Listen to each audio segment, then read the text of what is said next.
As we approach the midterm elections, and many of the races are on razor's edge, with recounts most likely, it's well to examine the history of 2008, when Al Franken was elected senator, defeating Norm Coleman, the Republican candidate.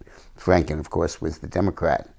Many regard this race as sort of a textbook example of how to steal an election. The Secretary of State of Minnesota, who was in charge of this election, was a guy named Mark Ritchie, who was a Democrat. And there's real evidence that from the very beginning of this process, it was rigged in Franken's favor. On election day, Norm Coleman defeated Al Franken by 726 votes, admittedly a very small margin.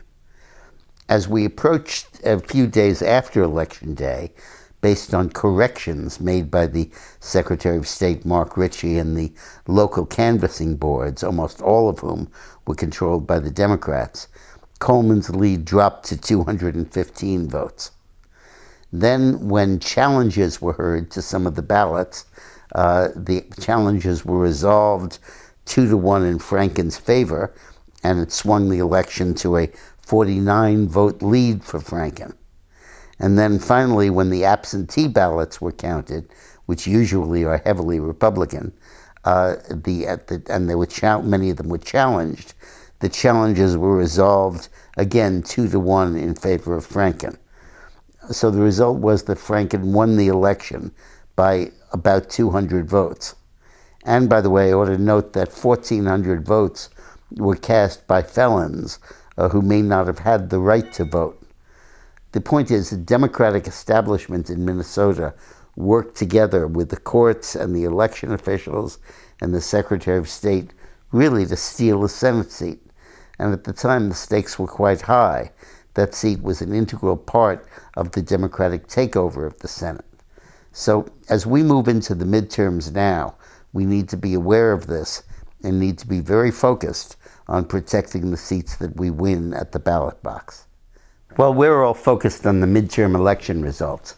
There is a caravan of immigrants streaming toward the United States. They probably won't get here by Election Day, but they probably will shortly thereafter. And this is a caravan that has been incentivized by the treatment previous caravans have had, which is that they've largely been dispersed throughout the United States and continue to live here happily in the expectation of citizenship. And with that amnesty de facto, these caravans are forming and streaming to the United States. Folks, we have 7 billion people in the world, many of whom would like to be in America. And if we let too many of them in, we'll sink the ship, even as they want to join it. So it is very important that we keep that caravan out. There's already one forming behind it. What we need is the troops that Trump is sending to the border to stand decisively at the border and stop people from coming in. If they do enter, they should be apprehended and put in tents while we're adjudicating the case. Keeping families together, but holding them together, not releasing them together. So please sign the petition that's appended to this so that we can really make our opinions felt. Thanks for watching.